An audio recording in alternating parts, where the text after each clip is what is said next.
J'ai compris que tout ce que j'avais appris en termes de psychologie, en termes d'argumentation, en termes de langage corporel, en termes d'expression neuronale, j'ai appris que tout ce que j'avais appris n'avait aucun effet et ne m'a pas servi à grand-chose lorsqu'il s'est s'agit d'expliquer à mon père qu'il ne pouvait pas aller à la Mecque parce qu'on lui avait diagnostiqué une nécrose au cœur.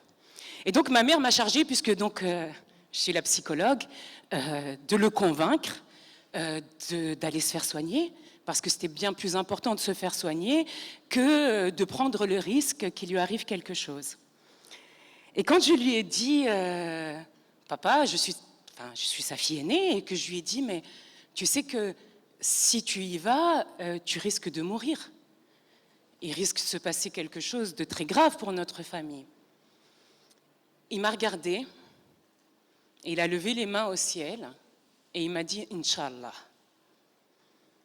Et là, à ce moment-là, j'ai compris que malgré l'empathie dont je pouvais faire preuve, malgré toutes les techniques de communication que j'avais apprises, l'argumentation, quand une personne a des valeurs profondément ancrées en termes de foi et en termes de compréhension de son désir, à ce moment-là, quoi que je puisse faire, quoi que je puisse dire, il m'était impossible d'argumenter, de le faire changer d'avis.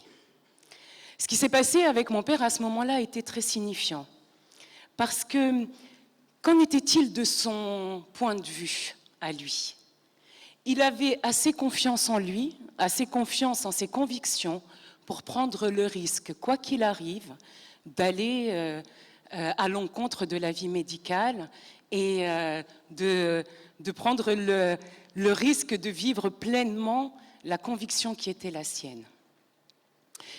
On parle souvent en termes de communication avec l'autre et d'argumentation, de comment réussir à transmettre un message. Communiquer, c'est mettre en commun. Réussir à mettre en commun des opinions, des avis différents. Et on parle très peu de la communication qu'on peut avoir avec soi. Comment m'est-il possible de communiquer de manière efficace avec une personne lorsque la communication que j'entretiens avec mon être, avec cette personne avec laquelle je vis depuis le plus longtemps, est déficiente? Alors vous allez me dire, non, moi quand je parle, j'arrive à très bien communiquer avec moi, mais enfin de quoi s'agit-il? Et en fait, j'ai envie de vous demander de juste prendre un petit peu de recul par rapport à vos pensées et par rapport à ces messages que vous vous envoyez au quotidien. Vous savez, je parle de cette petite voix à l'intérieur qui vous répète sans cesse que vous auriez dû faire telle et telle chose. Et pourquoi est-ce que je n'ai pas dit telle et telle chose quand il ou elle m'a dit cela? J'aurais dû faire ça. Ah, mais c'est pas bien, toi. T'as raté, là. T'aurais pu être meilleur. Cette petite voix qui, en permanence, ressasse le passé, pour en tirer, bien évidemment, pas les meilleures expériences qu'on ait pu accomplir. Si tout de suite je vous demande de vous rappeler le plus beau jour de votre vie, vous allez lever les yeux et aller chercher dans votre mémoire exactement quel a été le meilleur jour de votre vie. Par contre, si je vous demande de me raconter la pire tuile qui ait pu vous arriver, là vous allez me raconter les détails. En faisant entrer et en prenant en considération vos 5 sens. Vous allez me raconter ce que vous avez vu, vous allez me raconter ce que vous avez entendu, ce que vous avez ressenti, peut-être même ce que vous avez senti de manière olfactive à ce moment-là. On a tendance à se raconter son histoire en permanence et en étant accompagné de cette petite voix qui nous pointe du doigt. J'ai lu quelque part cette phrase qui disait quand tu pointes du doigt, n'oublie pas qu'il y a toi droit qui pointe vers toi. Et donc, j'en reviens à mon propos, pour réussir à établir une communication saine avec l'autre, pour pouvoir apporter des arguments qui vont être convaincants, il s'agit d'être cohérent tout d'abord avec soi. Il s'agit d'arriver à établir une communication saine avec soi-même et de faire taire ce bruit mental qui en permanence nous rappelle que nous n'avons pas assez fait, que nous aurions dû faire. Alors vous allez me dire, et très souvent quand j'expose ceci et que je dis que le secret du bonheur, ça serait quelque chose de très simple, mais en même temps qui paraît assez compliqué, parce que ça va sourire. Alors je vais vous le donner quand même, hein, puisqu'on est là pour cet événement et que c'est important. Alors le secret du bonheur, et je dirais même plus le secret d'une communication saine avec soi, ce serait d'arrêter de penser. Alors vous pouvez rigoler, hein. Alors, la plupart du temps, on dit, mais attends, comment je vais faire arrêter de penser, mais de quoi elle parle, celle-là Alors effectivement, hein, c'est quelque chose de naturel. Arrêter de penser, ça va m'amener surtout à arrêter de me critiquer. Alors j'enseigne à l'université, et quand je propose cet exercice à mes étudiants, je leur propose de noter spontanément toutes leurs pensées pendant 5 minutes. Et on se rend compte en fait que la pensée, elle est limitante. On se rend compte qu'on ne se rappelle pas, comme je vous le disais, des meilleures choses qu'on a pu faire, et on se rend compte qu'en permanence, on communique avec soi, en se pointant du doigt, en se dénigrant, en se rabaissant, en se disant, mais mon Dieu, mais quand est-ce que je pourrai enfin correspondre à cette image sublimée que j'ai de moi, et tout le temps en étant en train de chercher à atteindre des objectifs, en étant en train de chercher à l'extérieur ce qui va pouvoir m'apporter enfin cette reconnaissance et enfin cette communication saine avec moi-même. Et on oublie que nous sommes déjà en train d'atteindre des objectifs. On oublie par exemple, et je m'adresse à un public qui a déjà eu son bac, on oublie qu'avant d'avoir le bac, et c'était la chose la plus extraordinaire qu'on nous a présentée depuis notre plus jeune âge, le baccalauréat. Et alors on se retrouve à apprendre des choses dont on se sert, enfin pour ma part en tout cas aujourd'hui, pas dans sa globalité, et on nous apprend qu'il faut absolument réussir à avoir ce baccalauréat. Pour après finalement se rendre compte qu'une fois qu'on l'a, eh ben, c'est simplement une clé qui permet d'accéder à autre chose. Et alors on n'est pas reconnaissant vis-à-vis de soi. On ne se dit pas que finalement nous avons réussi à atteindre plusieurs objectifs. Pourquoi ? Parce que nous sommes toujours dans la projection, parce que nous sommes toujours en train de nous raconter cette histoire, que ça sera mieux demain. Alors on argumente dans ce sens. Puis alors on en parle à nos amis, on en parle aux gens. On leur dit, mais tu sais, voilà, j'ai tel et tel projet, je vais réussir à accomplir telle et telle chose. Et puis finalement, on oublie qu'au fur et à mesure, à force de suivre des objectifs, eh ben, on oublie de vivre ce qu'il y a entre deux objectifs, ce qui s'appelle la vie. Et alors la communication avec l'autre, pouvoir argumenter, c'est réussir à faire preuve d'empathie, réussir à faire preuve de bienveillance, réussir à être en total accord avec le message que je vais transmettre. Là, tout de suite, devant vous, je suis une borne Wi-Fi. Oui, je suis une borne Wi-Fi. Je transmets des ondes comme ça. Mes neurones sont connectés aux vôtres, spontanément.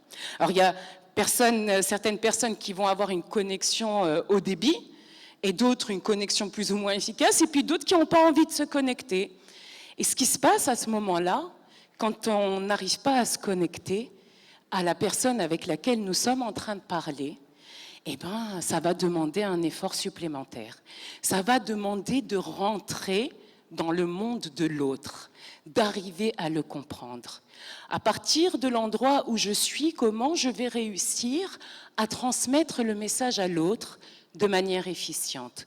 Comment je vais arriver à exprimer mes opinions et mes idées, à transmettre ce que je veux réellement dire?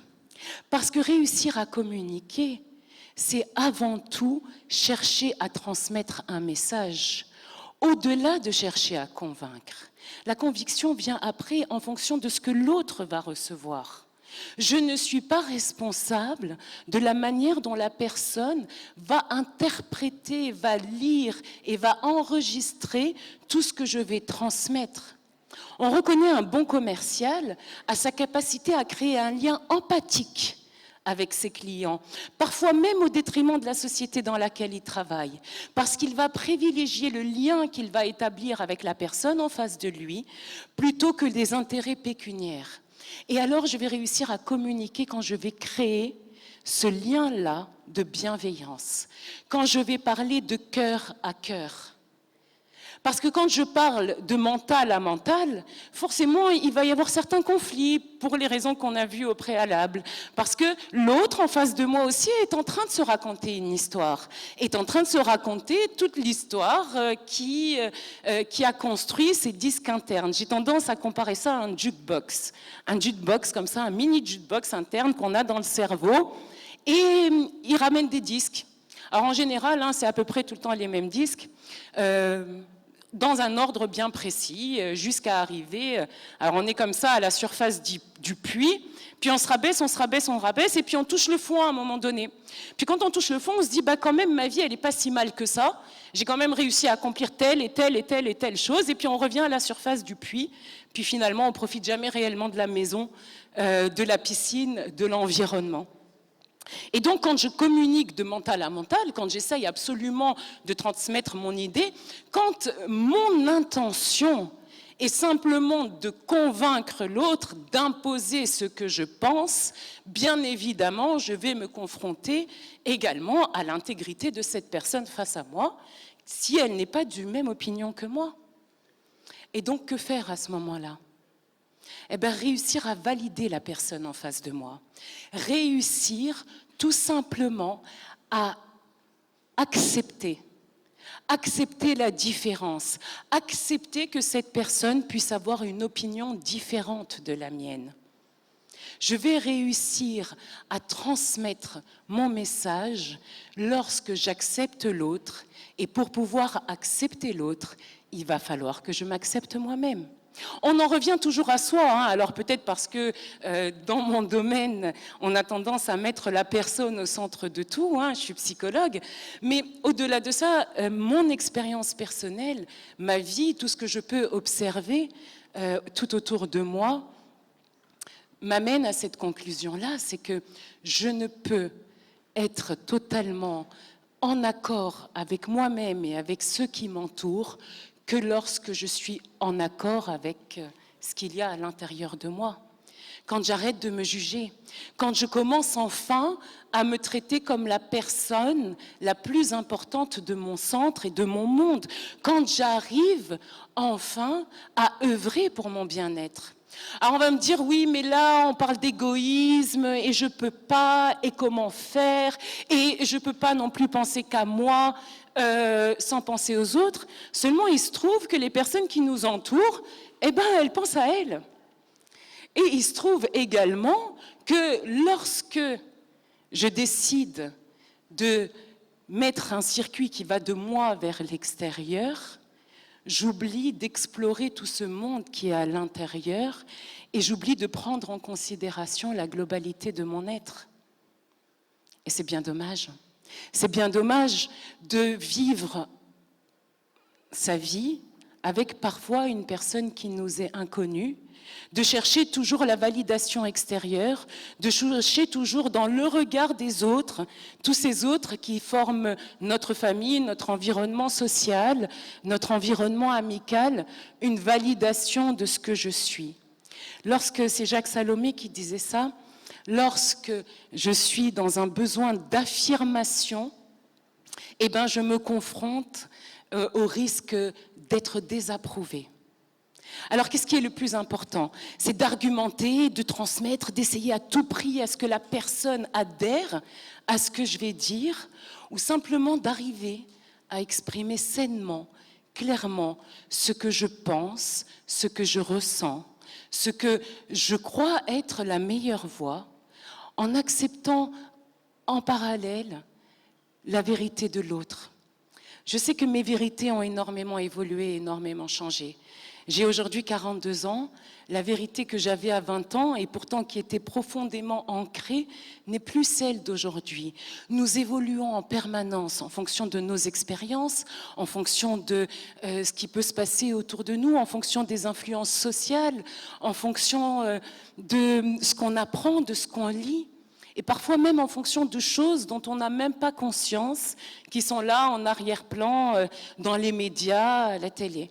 Et d'ailleurs, je conseille à chacun d'arrêter de se laisser envahir par toute cette pensée qui peut être parfois limitante quand on se penche trop sur les médias et sur toutes ces discussions que j'appelle de comptoir, où on essaye à tout prix d'analyser le monde avec cette pensée collective que ça ne va pas aller. Alors là, moi, je vis en Tunisie depuis 4 ans, et alors on me dit, mais qu'est-ce que tu es venu faire ici ? Comment ça se fait ? On me pose la question tous les jours pratiquement, quand j'explique ça, pas plus tard que tout à l'heure. Eh bien, en fait, ce que je suis venue faire ici, c'est réussir à transmettre mon potentiel et mes capacités à toutes les personnes que je vais pouvoir rencontrer, aussi bien dans ma vie privée que dans ma vie professionnelle. À réussir à valider tous ces acquis dans le pays dont finalement je suis originaire et que je retrouve maintenant, et je suis ravie d'être ici à Jendouba. Je vais conclure en disant et en citant une phrase qui vient d'un texte qui s'appelle Desiderata. Et donc à la fin de ce magnifique texte, et je vais même vous citer le début. Le début, il dit allez tranquillement parmi le vacarme et la hâte, et souvenez-vous de la paix qui peut exister dans le silence.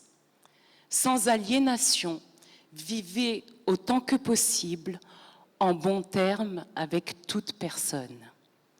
Et à la fin de ce texte, il est dit, et qu'il vous semble clair ou non, le monde se déroule sans doute comme il le devait. Tâchez d'être heureux. Merci.